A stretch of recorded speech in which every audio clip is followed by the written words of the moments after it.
Hey there, happy February. Can you believe that we are in February? I sometimes feel like I am in October still trying to figure myself out and we're almost to spring, which is a yay. But that means I need to get on my checklist. I did a checklist in January, marked some of the things off the list, and now it's time to do the February one.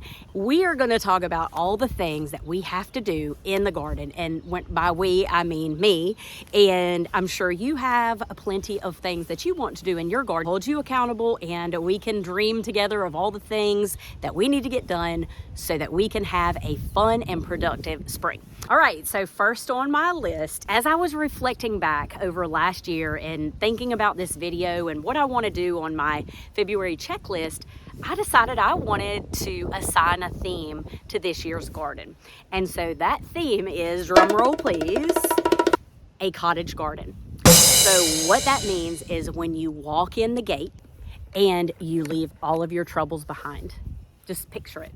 You leave all of your troubles behind, and everywhere you look, it's just beautiful. Beautiful flowers among fruit, among vegetables, among herbs, among roses, and all of it just intertwined in pockets of color and intentionally placed, but it feels very just natural. That is my goal, and that is what is number one on my list for February, is to finish designing and planning my vegetable, fruit, flower, herb, and rose garden. Whew, that's a lot to say. So what I have to do is finish designing. I need to order the seeds that I don't already have, and I need to go ahead and winter sow everything so that I have time to get it all planted. The other portion of that is I am actually going to do the same thing in the front of my house. I talked about a bed last month in the front of my house, and so I want to carry over the cottage theme in the front of my house as well. So a follow-up to my January video, I had talked about really wanting to focus on ordering whatever it was I wanted to use as my weed control for each bed in my garden. I wanted to update you on that and let you know I have made a decision not to go in that direction. I actually am going to use pine bark nuggets, the mini nuggets. I just kept thinking about, this look that I want and this feel that I want to create. I don't want to look from any portion of my window and see the black as the underlayment. I really want it to look natural and beautiful, and I just felt like that would detract from it. So that is an update from my January list, and I'm so excited about that. So I'm gonna plant it and then we'll put the mulch down. This is the portion of the video where I ask for your opinion, and I'm gonna do that a couple of times in here. So I would really, really love your input. You guys show up so great on your opinions, and I love them so much. So I have two cattle panel arches, and I want to do a flowering vine, but I want your opinion. So the requirements are full sun. I want it to be a flowering vine. I don't care if it's an annual or a perennial at this point. So if you'll give those in the comments below, please, I would love that. Number 3 is going to be a little bit of maintenance on my fence by way of using a sod staple.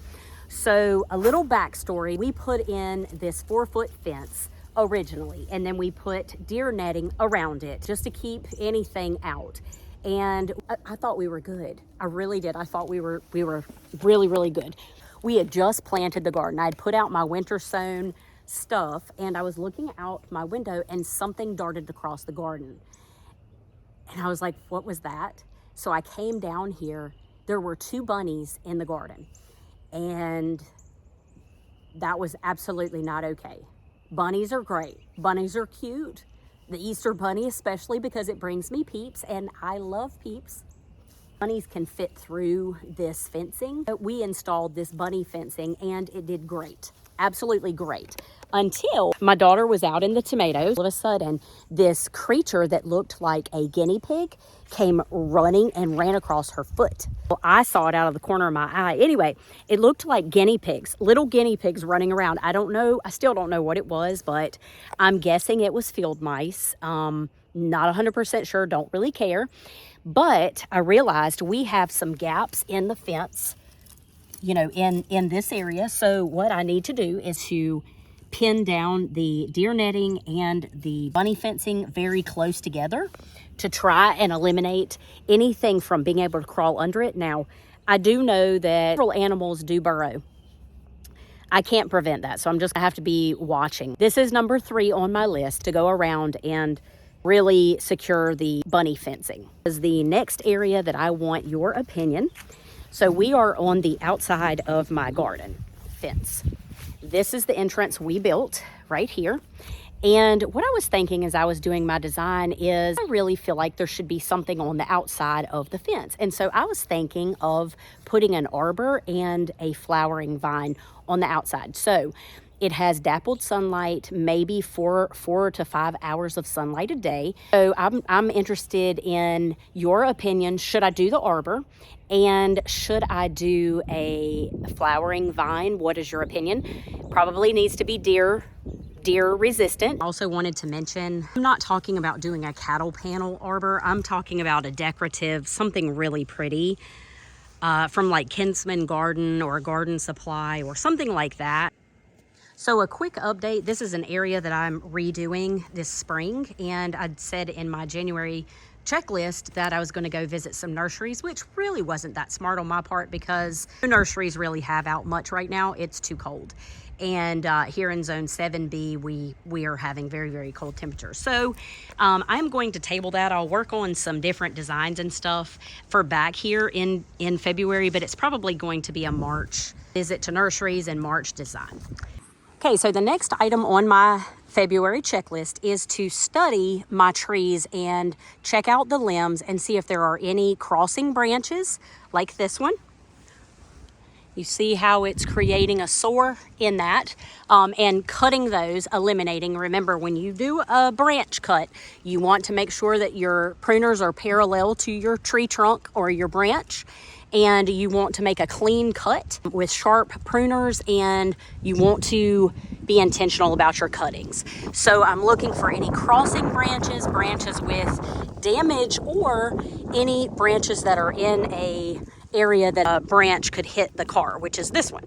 So I'm gonna have to look at taking this one out. Now is a great time to study the bones of your trees and to make sure that you don't have any issues that could cause bigger problems among your tree branches, rubbing, crossing, any open sores, or anything that needs to be handled with your trees. In my January checklist, I talked about how I really wanted to think through this bed and really make some big changes. Well, I got crazy.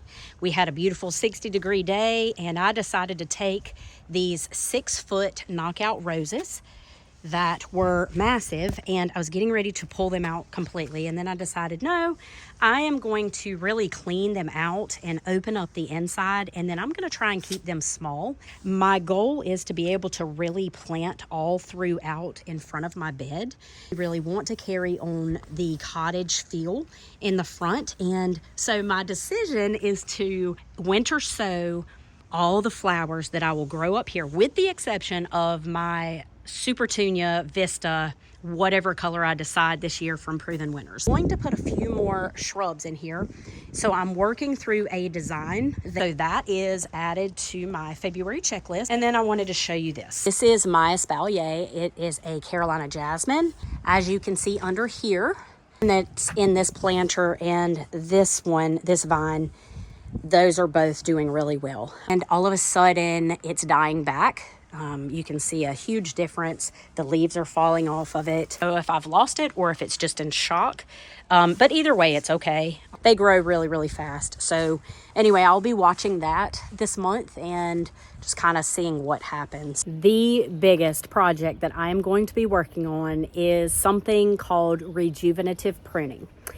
This is where you take a shrub, and it could be overgrown, old, and you are pruning it back very, very hard at the right time when it's dormant, and it causes new life.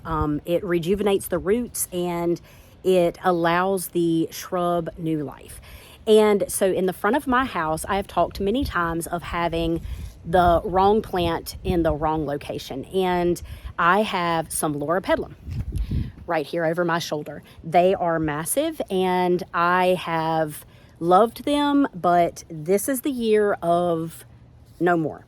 I was ready to just pull them out, and I made the decision, you know what, I am going to try this technique that, I talk to my clients about a lot, and, you know, see if there's a way to get them back the way they're supposed to be and then plant in front of it. And so let me show you what I'm going to do. I have two massive hydrangeas that never do well, so I'm going to take them out, and I want a big space to plant. That leaves me with 3 loropetalum. You can see down here the trunks, they're big. And so I'm going to take them down significantly. It's going to look like I have really damaged them and that I don't know what I'm doing.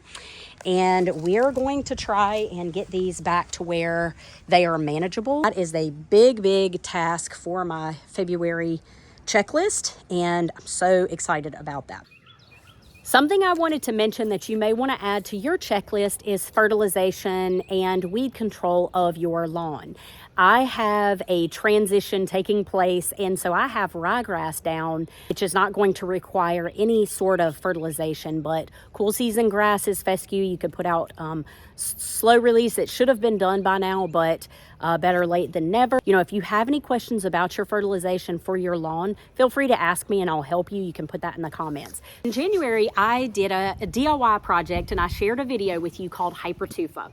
And while that would be ordinarily a warm season project because of the curing process, I went ahead and did it in the depths of despair just to get ahead of planter season. And I really wanted to try this project. I did it in college long ago, and I wanted to try it again. And so I had said, you know, maybe put this on your spring to-do list, and I wanted to share with you the results. So hypertufa is making planters from Portland cement, has to be Portland and it has to be pure, peat moss, and vermiculite or perlite. You can also use cocoa coir, I believe. You have a certain ratio, mix it together, and you have 2 different curing processes. The first one has to stay warm for 24 to 48 hours.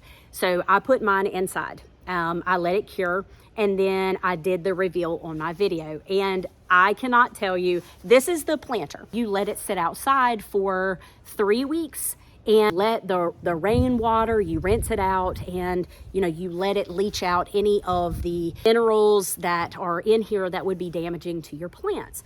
I went ahead and did an experiment, and I left it outside in the free. We have had below 20-degree weather, oh gosh, probably 6-7 times since I put this out here, and it has cured.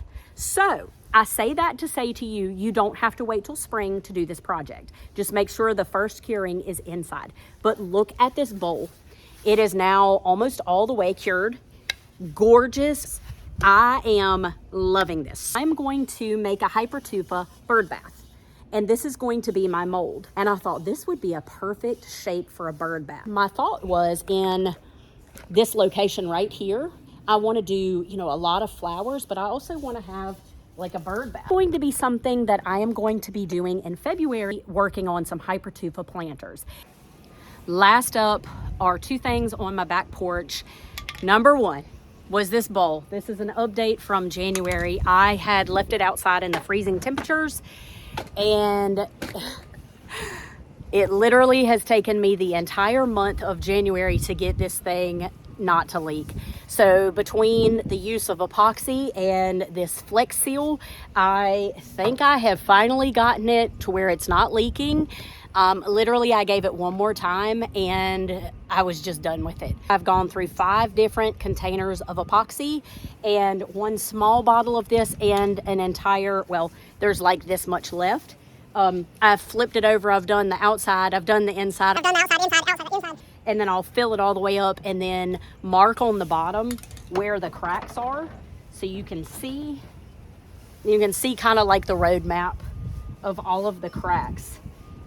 It has been a journey of trying to save this piece of pottery water feature. And if it leaks one more time, I'm done. I'm just going to buy a new one because at this point, I don't know, but it's going to go in our basement, and we have like a little storage room, so it's going to go in there so it doesn't freeze again, and I'll bring it out and use it in the spring once the temperatures are above freezing, because I'm not going to make the same mistake twice. So yay. Last but not least, as I said, I'm coming to you from my back porch, and normally I roll up my rug and I take the cushions inside and I put the umbrella inside. but I haven't this year. And we have mold. We stained the deck last year, and the stain is just, I don't know. I need to redo all of this. So I'm going to pressure wash hopefully this month, if not this month, next month. So this is either a February or a March project. I want to replace some of these boards out here. I want to pressure wash the rugs. It's moldy, the house, and also down here. So we're gonna pressure wash that, and then we'll have to fill in the cracks with some either polymeric sand or some granite dust, some rock dust. I think that's it. What do you think? Sounds like a very busy month, doesn't it? Well, I think that wraps up our February checklist video. I'm sorry it was so long and windy and I was long-winded, but as I said, there's a lot to get done this month and I'm here for it. It's just working my way through that spring fever that I have that is so intense right now. I'm sure you all are feeling it too. And so I'm gonna get started on my checklist and I'm gonna bring you along with me. I'll go more in depth and do videos on each topic that I talked about, plus some more. And I would love to have you come along with me. Feel free to come back and enjoy another video or two or three or all. I would love to have you. And please comment, you know, if you want to just say, hey, tell me where you're from, you know, give your opinion on the arbor and anything else that maybe I talked about. I would love to hear from you. I love meeting new people and I've enjoyed this so much.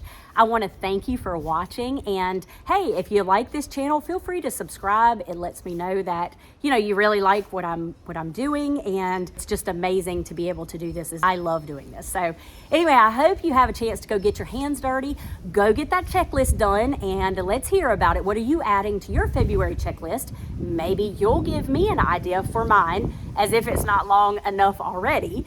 And I hope to see you in another video soon. Take care.